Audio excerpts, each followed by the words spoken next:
పాక్లోని ఉగ్రవాద శిబిరాలను భారత్ మట్టుబెట్టడంపై అమెరికా ప్రెసిడెంట్ డొనాల్డ్ ట్రంప్ కూడా స్పందించారు. అమెరికా సింధూర్పై పాక్ మౌనంగా ఉంటే మంచిదని సూచించారు. భారత్పై యుద్ధానికి పాక్ ధైర్యం చేయొద్దని అన్నారు. వాళ్ళు దశాబ్దాలు కాదు శతాబ్దాలుగా పోరాడుతున్నారని ఆయన వ్యాఖ్యానించారు.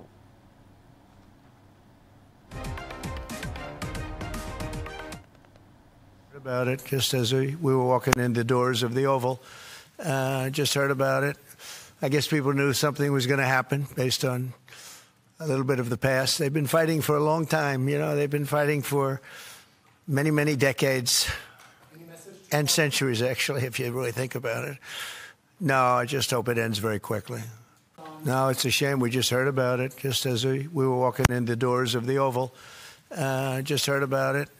I guess people knew something was going to happen based on a little bit of the past. They've been fighting for a long time. You know, they've been fighting for many, many decades and centuries, actually, if you really think about it. No, I just hope it ends very quickly. No, it's a shame. We just heard about it just as we were walking in the doors of the Oval.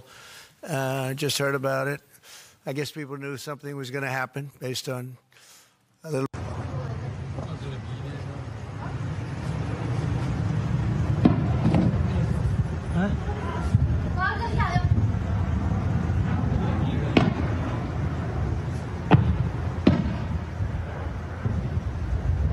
Bhai, ये कुछ लाइवस मुझ कुछ नजदीक वही क्या त्रेश जागन्यू युथस ना staff जागस अमरमन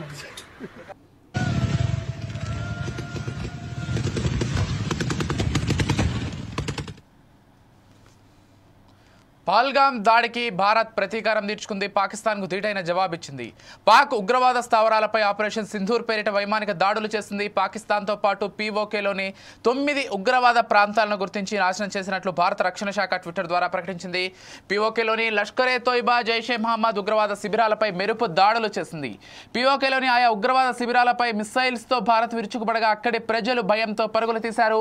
పీఓకేలోని Kotli, Muzaffarabad, జవహల్పూర్ మెరుపు దాడులు చేసినట్లుగా పాక్ ఆర్మీ ధృవీకరించింది. ఆపరేషన్ సింధూర్ పేరిట జస్టిస్ ఈజ్ సర్వ్డ్, జై హింద్ అని ట్వీట్ చేసింది. ఇక ట్విట్టర్ వేదికగా రాత్రంతా మోదీ ఈ ఆపరేషన్ పర్యవేక్షిస్తూ ఆపరేషన్ సింధూర్ ఎయిర్ స్ట్రైక్స్ పై నిరంతరం అప్డేట్స్ తెలుసుకుంటున్నట్లు సమాచారం. ఇప్పటివరకు ఆపరేషన్ సింధూర్లో 17 మంది ఉగ్రవాదులు హతమైనట్లు సమాచారం అందుతోంది. ఇక తాజా సమాచారం ప్రకారం 80 మందికి పైగా హతమైనట్లుగా తెలుస్తోంది. అలాగే మరికొందరికి తీవ్ర గాయాలైనట్లు తెలుస్తోంది.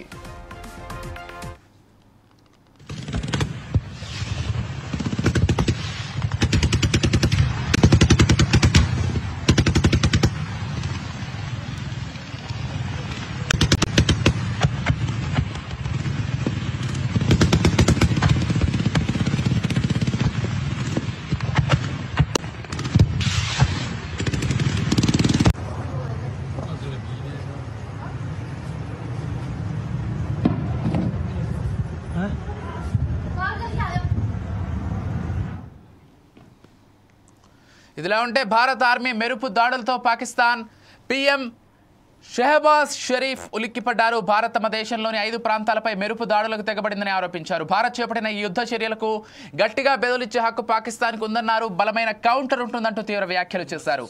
భారత్ మొత్తం తమ బలగాలకు అండగా ఉంటుందని, శత్రువులు వారు లక్ష్యాలను చేరుకోవడానికి ఎప్పటికీ అంగీకరించబోమని వ్యాఖ్యానించారు. పిఓకేలోని కోట్లీ, ముజఫరాబాద్, బహల్పూర్లోని మెరుపు దాడులు చేసినట్లుగా పాకిస్తాన్ ఆర్మీ ధృవీకరించింది. అంతేకాకుండా భారత ఆర్మీపై దుష్ప్రచారానికి దిగింది. భారత మిస్సైల్ దాడులకు చాలా మంది ప్రజలు చనిపోయారంటూ ఇండియాపై నిందలు మోపుతోంది.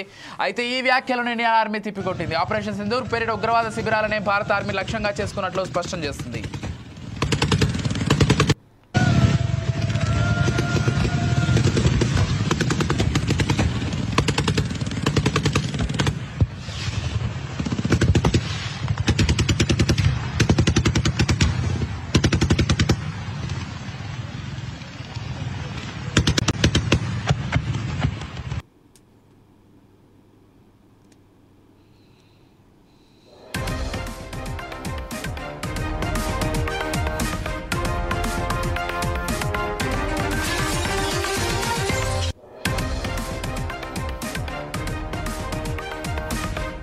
అటు పాక్లోని ఉగ్రవాద శిబిరాలను భారత్ చుట్టుపెట్టడంపై అమెరికా ప్రెసిడెంట్ డొనాల్డ్ ట్రంప్ కూడా స్పందించారు.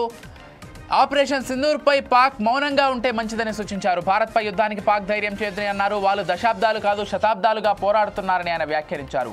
అలాగే భారత్ పాక్ మధ్య నెలకొన్న పరిస్థితులను క్షుణ్ణంగా పరిశీలిస్తున్నామని యుఎస్ స్టేట్ డిపార్ట్మెంట్ పేర్కొంది. ఇక ఆపరేషన్ సింధూర్ పేరిట భారత వైమానిక దళం పాక్లోని ఉగ్రవాద స్థావరాలపై చేపట్టిన మెరుపు దాడులపై కేంద్ర మంత్రులు, మహారాష్ట్ర సీఎం, పలువురు రాజకీయ నాయకులతో పాటు ఏపీ సీఎం చంద్రబాబు స్పందించారు. ఆర్మీ ట్విట్టర్ పేజీని ట్యాగ్ చేస్తూ జై హింద్ అని క్యాప్షన్ పెట్టారు. ఆయన ఈ పోస్టుకు Indian army, Pahalgam terror attack, air strike, operation Sindoor అనే ట్యాగ్స్ కూడా ఇచ్చారు.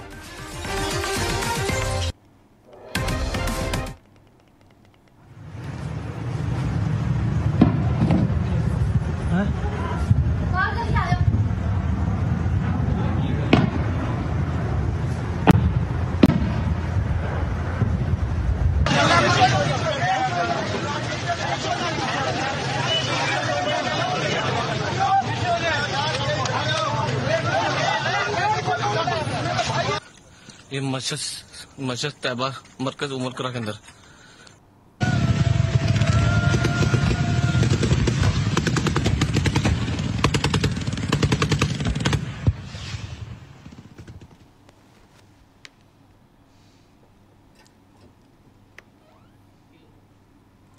ఆపరేషన్ సింధూర్ పేరిట భారత ఆర్మీ దాడుల నేపథ్యంలో పాకిస్తాన్ అలర్ట్ అయింది. లాహోర్, సియాల్కోట్ ఎయిర్పోర్ట్లను 48 గంటల పాటు మూసేస్తున్నట్లు ప్రకటించింది. అలాగే పలు ప్రాంతాల్లోని మసీదుల నుంచి పౌరులు అలర్ట్గా ఉండాలంటూ అధికారులు అనౌన్స్మెంట్ చేస్తున్నారు. భారత్ మెరుపు దాడులకు పిరికిపంద చర్యగా పాకిస్తాన్ ఎల్ఓసి వద్ద భారత్ వైపు కాల్పులు మొదలుపెట్టింది. ఆ దేశ సైన్యం తాజాగా యుద్ధ ట్యాంకులను సరిహద్దులో మోహరించింది. దీంతో భారత ఆర్మీ ఆ కాల్పులను సమర్థవంతంగా తిప్పికొడుతూ సరిహద్దులో వైమానిక రక్షణ విభాగాలను సన్నద్ధం చేసింది. భారత గగనతల లోకి శత్రు దేశం నుంచి వచ్చే ఎలాంటి మిస్సైల్నైనా వెంటనే కూల్చేయడానికి సిద్ధమైంది.